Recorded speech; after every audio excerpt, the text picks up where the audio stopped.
دی اور وہ جب تک زندہ رہے تو اس بنگلے میں ہی وہ آفس چلتا رہا.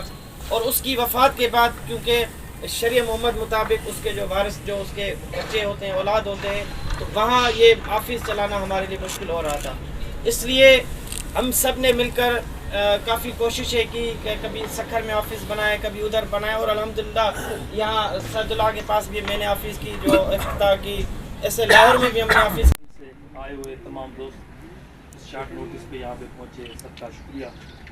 خاص طور پہ سیاح شرارتی کا بھی شکریہ ادا کروں گا اور جتنے بھی صوبائی ڈویژنل ضلعی جو چیئرمینس اور جتنے بھی عہدیدار ہیں جو بھی دوست تو اداروں نے ہمیں این پی سی آئی کو ایک کام دیا تھا اور جو ملکی حالات اس وقت چل رہے تھے اس وقت یہ ملک پورا کا پورا ایک آرمی کے نظام میں چلنا تھا کیونکہ انٹرنیشنل حالات جو بسم اللہ الرحمن الرحیم. السلام علیکم ناظرین. اب تک کی خاص خبریں حیدرآباد سے کرائم سنگھ خالد حسین شیخ. حیدرآباد میں قومی امن کمیٹی برائے بین المذاہب ہم آہنگی کی طرف سے پروگرام کا انعقاد کیا گیا.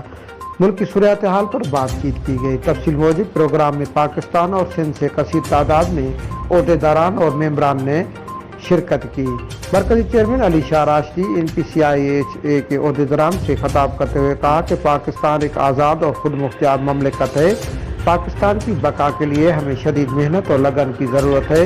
ہمارا تعلق کسی سیاسی پارٹی سے نہیں, ہمارا تعلق پاک افواج کے ساتھ ہے. صوبائی عہدیداران میں chairman Sindh doctor Ghulam Haider میمون, advocate مرکزی صدر سکندر علی کیڑیو, صوبائی جنرل سیکریٹری غلام یاسین کیڑیو, ضلع گھوٹکی کے صدر عبدالخالق کورائی, ایڈوائزر وریام علی کلوڑو, آفتاب علی شاہ, شہزاد علی ملک, سائیں صبر عباس شاہ, شہزاد علی ملک پروگرام میں شرکت کی.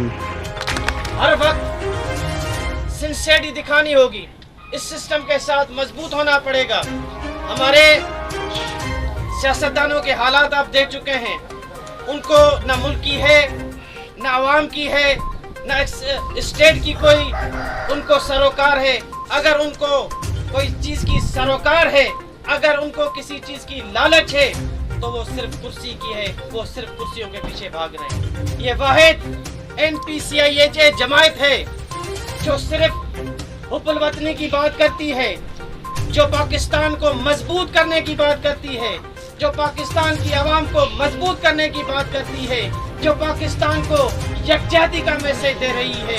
ورنہ ہم جہاں بھی بیٹھتے ہیں سب اگر کسی دینی مجلس میں بیٹھتے ہیں تو وہاں صرف مسلکی کی بات ہو رہی ہے, وہ غلط ہے وہ غلط ہے. اگر ہم کسی سیاسی بیٹھک میں بیٹھتے ہیں, سیاسی مجلس میں بیٹھتے ہیں تو وہاں صرف سیاسی بات کی جاتی ہے, وہ غلط ہے. ہم سے